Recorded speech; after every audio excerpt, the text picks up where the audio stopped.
Hello, my name is Xochitlquetzalli, and I am here to share with all of you a little bit about this Tonalamatl, an amazing system that is a treasure and it's a way of living, and it has so much wisdom that we are fortunate enough to receive it from the lineage of Abuela Malinali, the Olintlawi Mezcli dance. She shared it with me and she received it from some elders. And then she learned it from so many years. And then she passed it orally to me starting in 2012 when I started to receive all of these teachings.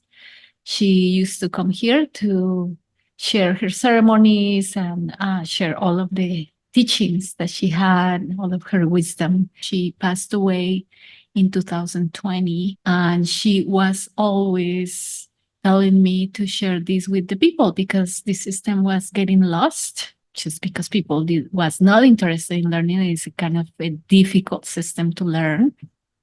I kind of was a little bit hesitant to learn it because of the challenge of the pronunciation. It was another language for me as well.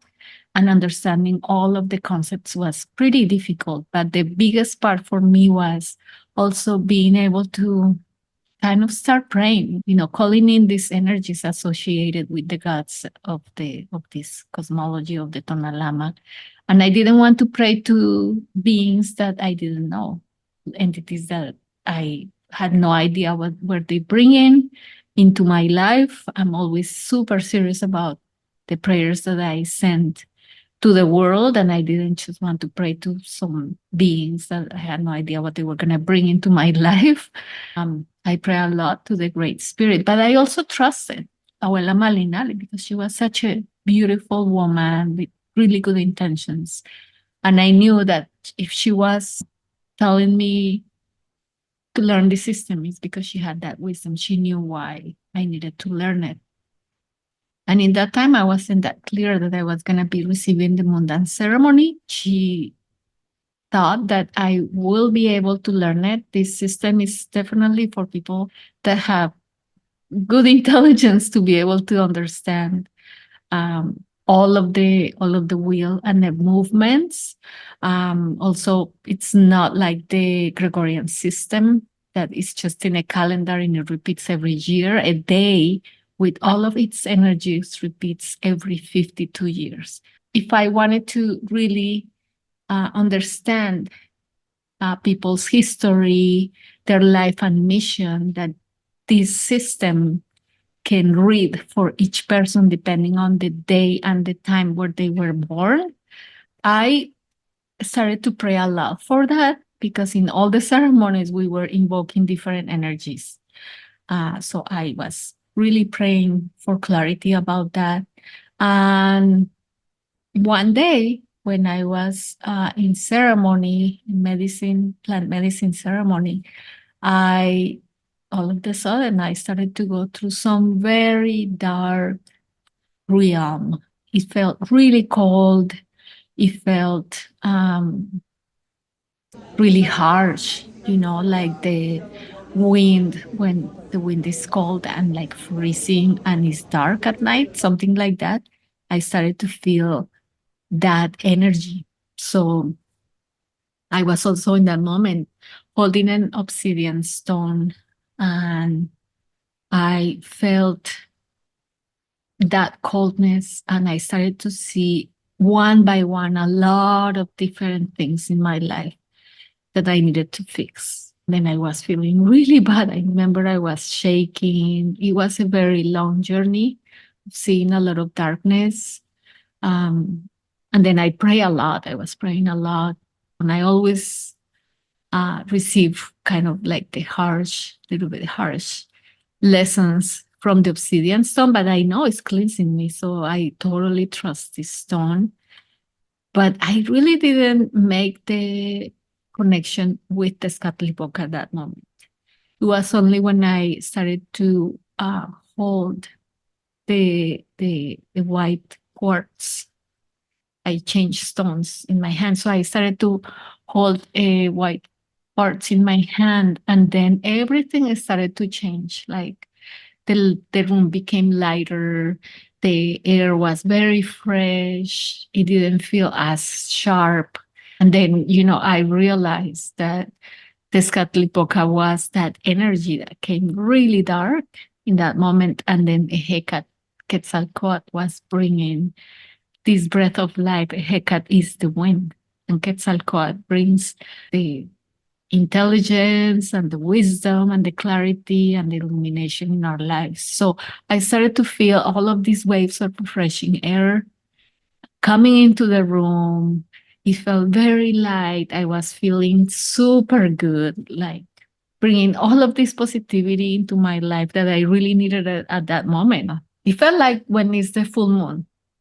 That's how I felt, like full moon, that kind of a light, the air, the illumination.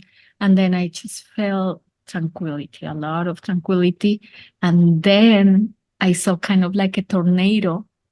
And I realized that must be Quetzalcoatl.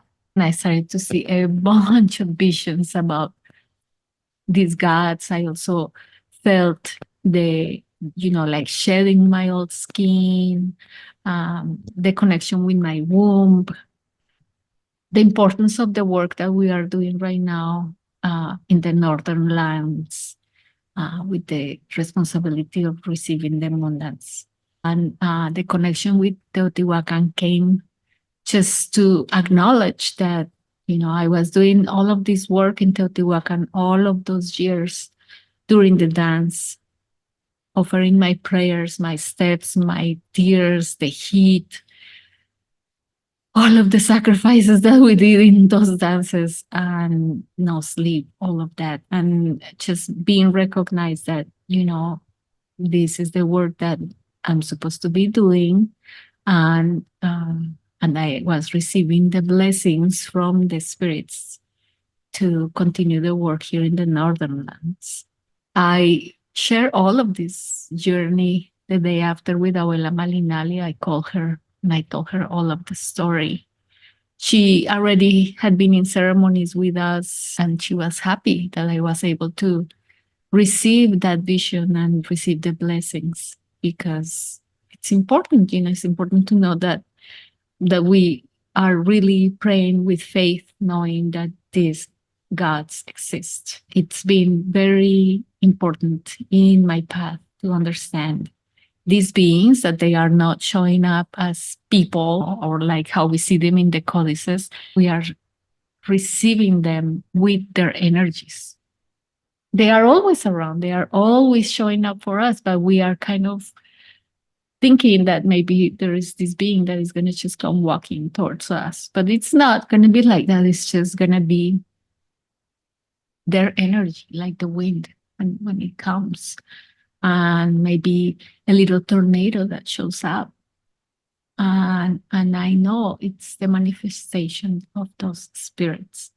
So I am super grateful, first of all, to Abuela Malinali for trusting me to share these teachings. She was very insistent to share it with people because it was getting lost, and it's very important for all of the people that are leading the dance to get to know the system, because that's how we get to do the naming ceremony. And the naming ceremony is such an important part of our tradition. It's when the moon is in the biggest light, is the most powerful, and that's when we do this naming ceremony to start a new path, to start with a new mission in our life. And all of the spirits come to see what's our name, and they recognize us with that name. And that's how we are called, with that name, when we are in ceremony. I had a lot of my notes, and all the books were from Abuela Malinali. Every time she came to visit, she brought all of these books, all of those notes. She was bringing me a lot of information, and I kept writing in my computer a lot of the notes that I thought they were super important because I wanted to write the book that is now out in the Amazon store. It's called Tonalamatl, Decoding Ancient Wisdom. If you are interested in learning, all of the books that I received from Abuela, I lost them in the fire. We had a fire in 2020. That year was very intense for us because we lost our retreat center in the Santa Cruz Mountains due to the fires. And also we lost our Abuela Malinali. A very difficult year, but also the fire brought all of these beautiful new things. Now we are here in this beautiful property in Mount Shasta where we have our moon dance and have enough land to do all of our temazcales, to do all of our ceremonies. So it's a dream come true because we are also here in front of this Apu Shasta that has so much water, and we get to pray in front of her for the water for all of the future generations. So it's a true blessing. And then also I am trying to fulfill Abuela Malinali's request to share this wisdom and document her teachings. So this is also in honor of all of the effort that she did to teach me the Tonalamatl. We are going to be sharing some of the artwork in this class. Those paintings are from the codices, Aztec calendar. They have different representations of the Tonalamatl. If you happen to go to Mexico City, I really, really recommend that you go to the Museum of Anthropology. It's a museum that probably, if you want to see it all, it's going to take you about 3 days. It's incredible. I think it's the most beautiful museum in the world. It's huge, but you're going to be able to see the sunstone, and you're going to be able to see all of the gods and goddesses that we're going to be talking in this class. A lot of the information that I get here is from Abuela Malinali, from Maestro Arturo Mesa, who was Abuela Malinali's teacher, and I also took a class with him. A lot of information comes from public domains to understand each of the glyphs and the concepts of this calendar. So I'm going to leave you now with a little documentary that I found in YouTube about the sunstone, which is the center of all of this Tonalamatl. So you can get to know a little bit better about what we are trying to learn.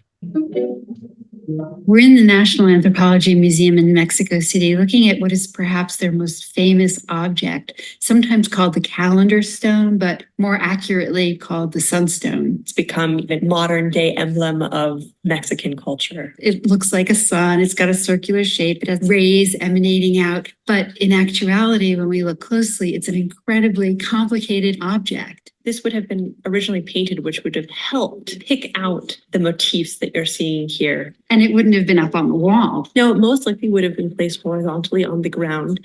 And as you see, it was unfinished. There are protrusions of uncarved rock that we see on the top and to the left. So in the center, let's start there. I see a rather gruesome looking face with deep set eyes and a wide mouth. And on either side, hanging down what look like ear ornaments. He's wearing ear spools, and within that open mouth, you see the tongue protruding out. That's actually an anthropomorphized sacrificial blade. The ear spools were decorations that Aztec elite would wear. So who is that? So this figure, this face, and if you look to the sides, you also see that he has clawed hands and he's holding something, possibly human hearts. There have been various interpretations of who this individual actually is, and most people identify him as the sun god Tonatiuh, which is the Nahuatl word for this sun god. And Nahuatl is the name of the language spoken by the Nahua people, or the Aztecs. The Aztecs were a part of this larger ethnic group of the Nahuatl. So what this records with this figure in the center, what the disc itself records, is this origin of the cosmos as the Aztecs saw it. This stone relates to one of the main Aztec myths, essentially the creation of the various eras, or as they call them, suns. And so what we're seeing here is a record, a cataclysmic history of previous eras and then the current era under which we live. So the current era is actually the fifth era, according according to this system. The fifth sun. And yet the name of the fifth sun, the fifth era, is for movement. And we actually see that in the 4 square lobes that surround that center figure. That particular shape that it's forming is a sign for Olin, which in Nahuatl means movement. And we also see these 4 dots surrounding this central figure, which gives us the name for movement, which is the title of the fifth sun or this fifth era that we're living in right now. And then inside those squares or rectangular shapes that mean for movement, we see the names of the previous 4 suns. Exactly. So if we go from the top right and go counterclockwise, the 4 eras are 4 jaguar, 4 wind, 4 Tlaloc, and then 4 Xochitlquetzalli, or let's say. And the idea is that in the first era, it's death by jaguar, devoured by jaguars. In the second era, death by high winds. In the third era, death by rains of fire. And in the fourth era, death by water. The idea with the fifth sun is it's prophesizing that this current world in which we live is going to be death by earthquakes. The city where we are and where this is from, the Aztec capital, is surrounded by volcanoes and a fault line. You have devastating earthquakes that happen here. Earthquakes were terrifying. And so this is prophesying how our current world is going to end. We have this idea of sacrifice in the center with that face. And then we have this idea in Aztec mythology that this era that we're in was formed by 2 gods agreeing to sacrifice themselves. The sun is brought into creation by the gods sacrificing themselves. But at first it was static. It couldn't move. And so then another god had to sacrifice himself in order to put the sun in motion. And then the idea is that because the gods have killed themselves willingly, that we as humans need to be feeding them through offerings. And that could include things like animal sacrifice, piercing of our body to give blood, or human sacrifice. We have now 20 glyphs or symbols, the 20 days, this basic unit of the Aztec calendar. And outside of that band of calendrical dates, we see the rays of the sun radiating outwards. And you see that the largest ones are pointed in the 4 cardinal directions. North, south, east, west. And their cosmos, or their universe, was thought to be divided into 4 quadrants associated with these 4 cardinal directions. And Tenochtitlan, the city, the capital of the Aztec Empire, was divided also into 4. Replicating that cosmological diagram of sorts. If we look closely at the outside band, we can see 2 serpents whose heads meet at the bottom center and from whose mouths emerge 2 faces. These are called fire serpents, or in Nahuatl, Xilcoatl. They're associated with time, with the solar calendar, and in some sources as carrying the sun across the sky. So they, in a way, make time happen. Exactly. In terms of how we date this monument, there are a couple of other glyphs here that I just want to point out. Next to the date of 4 wind, if we're going counterclockwise, the royal insignia of Moctezuma II. And so we typically date this monument to the reign of that Aztec ruler. And across from the insignia of Moctezuma II, right next to that jaguar head for the date for jaguar, we see a flint knife, one of these sacrificial blades. And next to it, we see a single dot, which reads as a date glyph for 1 flint. 1 flint could be read in 2 different ways. Some people associate that particular date with the beginning of the era of the fifth sun. So what we have is a sense of the structure and order of the universe for the Aztecs. This is an object that is very present in our contemporary moment because it's become so well known, and yet most people, they're not aware of really complicated messages being conveyed.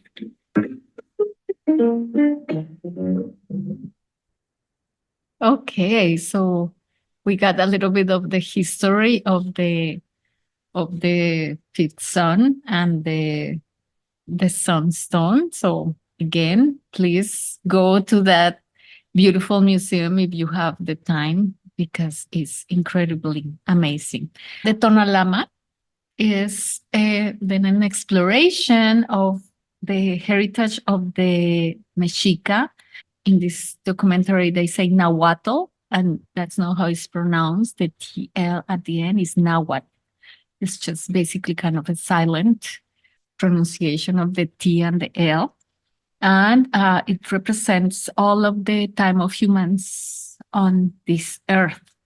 It's full of wisdom because all of the little glyphs have different meanings. We are also receiving like a guide of the influences and the energies that we're going to receive every day in our life. So our ancestors used to make decisions following these calendars, so they will know when it was a good time to plant seeds, when it was a good time to harvest, when it was a good time to do ceremony, what kinds of ceremony we needed to do depending on how was the energy of that certain moment, and what gods and what energies were present at that moment to make those offerings, because as you know, it wasn't that easy to get water from from the faucets. There were not any of those systems implemented in the past. The codices were made in amate paper, and that's why Tonalamatl comes from amate, and it's like how they used to write in those ancient books, but they didn't really write words. As you can see, it was just all little glyphs that had all of this meaning behind them. So that's how we read the Tonalama. It's not really like um, letters. It was just more like pictures and the interpretation of those pictures that was made by the elders and the grandfathers. There was all of this mathematic analysis from those wheels. They could tell the personality of the baby when it was going to be born, and their potentialities that they had, all of the qualities, and how they were supposed to be training this kid, depending if, he was coming to be a ceremonialist, a priest, if he was supposed to be, or she was supposed to be a warrior, to fight in the war, if she was supposed to be working on the land, or if she was supposed to be working gathering salt and doing ceremonies for the salt, because salt was another kind of currency in the ancient times. Or if she was supposed to be an artist too, or like a sculpture, if they were supposed to be making all of those amazing stones, if they were supposed to be sacrificed, because that was also a very honorable way of dying. Like the parents with the midwife and the priest used to study when the baby was born, and they will kind of make a plan for this baby's life.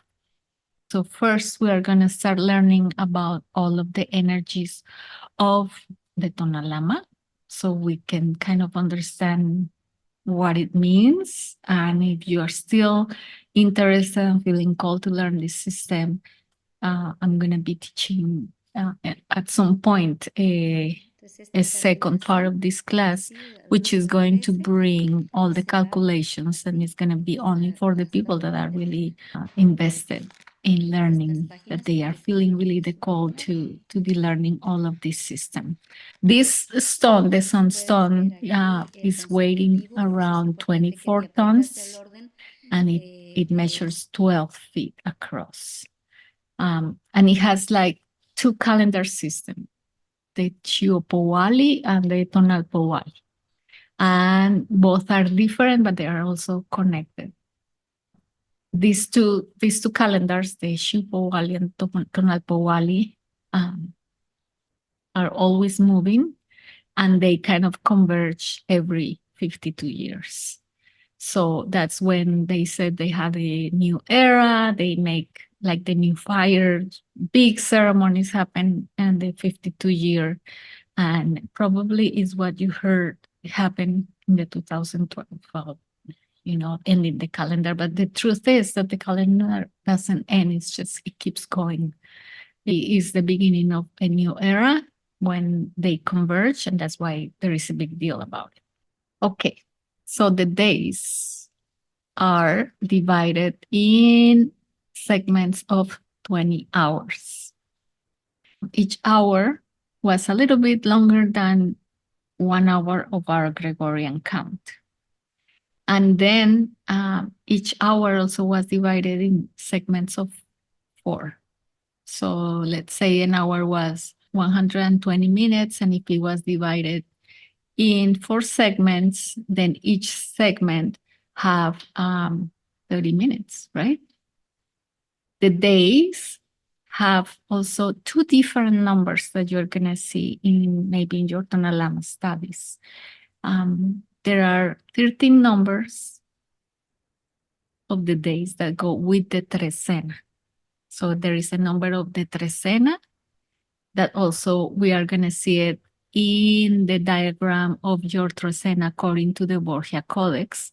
And you're going to see your day that is going to be like, let's say you are for Kali, you're going to see in your trecena that sign of Kali is going to be on the day number 4 of that diagram. Also, the day have 20 different signs that are aligned with the veintenas. The veintenas are the months. The veintenas had each 20 days had a different ceremony or festival, how they call it, but in reality was a ceremony. And all of those 20 days were infused in honoring different gods. They have their guardians, their companions, and they were chosen due to the importance of the land in that moment. You know, like where they needed a lot of rain because of the agricultural processes and to be able to survive. So they honored Tlaloc, who was the god of the rain during those 20 days. And they made a lot of offering, festivities. They went to the mountains to honor Tlaloc, offer songs, dress in different ways, make sacrifices, all of that. So the day also has a number in that veintena, being part of that month of those 20 days, they had a little different number. Also, we have in the days, the Lord of the Days, and those guardians are aligned with the 13 lords of the day and the 13 power animals. And they also brought like different, influences, behaviors, and different attributes and personalities. The volátil is called in Spanish, but it's a bird, but there is also the butterfly that is not a bird. That's why they call it the volátiles, because they were animals that could fly, but not all of them were birds. So that's why we say power animal. And also these numerals align with the 13 lords of the day, the 13 power animals, and they also brought some attributes into the day. Then we have the Lord of the Night. The Lord of the Night was kind of coming when the sun was going down, and it will bring also some influences. During that day, when it's nighttime, we make offerings to that Lord of the Night that is coming to be a companion for us for that night. And because a lot of those ceremonies were during the nighttime, they will make offerings to the Lord of the Night. So the trecenas run parallel to the Tonalpohualli, and we have 20 trecenas. So the trecenas have 13 days, right? And we have 20 trecenas, then we have 260-day cycles. The trecenas have a guardian, and they bring some distinctive energy to each of the days that come into that trecena. So we have a blend of 365 days. In reality, it's 360 days plus the 5 Nemonteni days. And it's called the Cuenta de los Destinos, the Count of the Destinies. It's called Matlac J Tonalin, which is the trecenas. That's how they are named in Nahuatl. And all of the trecenas, they have their deities, they have their rhythmic patterns, and they are culminating in a 260-day cycle. The months are the veintenas, and we have 18 veintenas or 20-day cycles. All of the 18 veintenas, 18 months of 20 days, and 360 days. And then we have the 5 days of different qualities, which are the Nemontemi days. Each month has a guardian or a regent that governs each month or each ceremony. Okay. And then we have the year bearers, 4 different energies, and they are also like moving with time. And each year has different energies, different guardians, and because of the number in each year, they also have a distinctive energy that comes with each of those years. The year Tecpat starts at midnight on March 3rd for our lineage. And then the year has companions, 9 different companions, depending on each year, and they are always changing. So to make a reading for a day, we have the year, we have the guardian of that year, we have a number on that year that brings different energies. We have then the month, the veintena. It has also a guardian, each veintena. Then we have the trecenas. It has a guardian. Each trecena has a guardian. Then we have the days. Each day has a guardian. And then also we have the hours. And depending on the hour that you were born, there is a guardian too for that hour. Or some guardians, sometimes not just one, but maybe 2 or 3. So we have the lords of the night that accompany every day at night. And then we have the birds of power. Also, we have the direction. Depending on the trecena, there is a direction that we honor on that trecena, and that we kind of send our arrows of prayers towards that trecena. Depending on the trecena that you were born, also is supposed to be where your spirit comes to this earth, and also is the same direction where you are going to live when you die, and you will receive that direction when we complete your study of the Tonalamatl.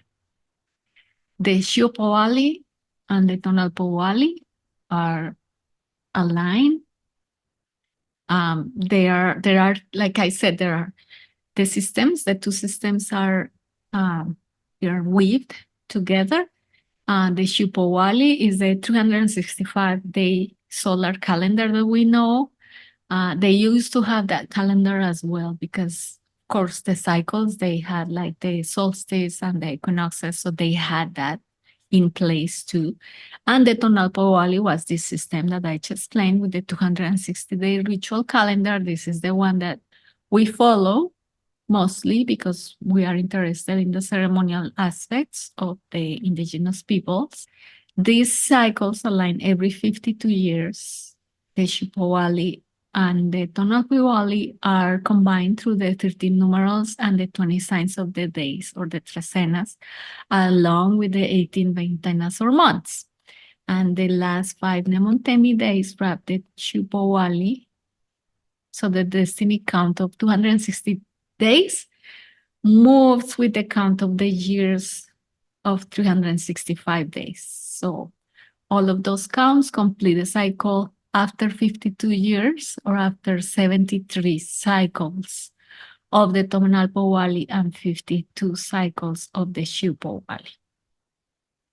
So I'm going to be sending a movie about the Anahuac civilizations, the creation of the world, and you can see the little paintings that are in the codices. You are going to see them come alive in this beautiful little documentary that is going to teach you all about the history, about our civilization, the Anahuac civilizations, that the indigenous peoples are all around the world. But like when we are talking about Anahuac civilization or American Indians. We are talking about people in South America as well, so some South Americans and also Central American people.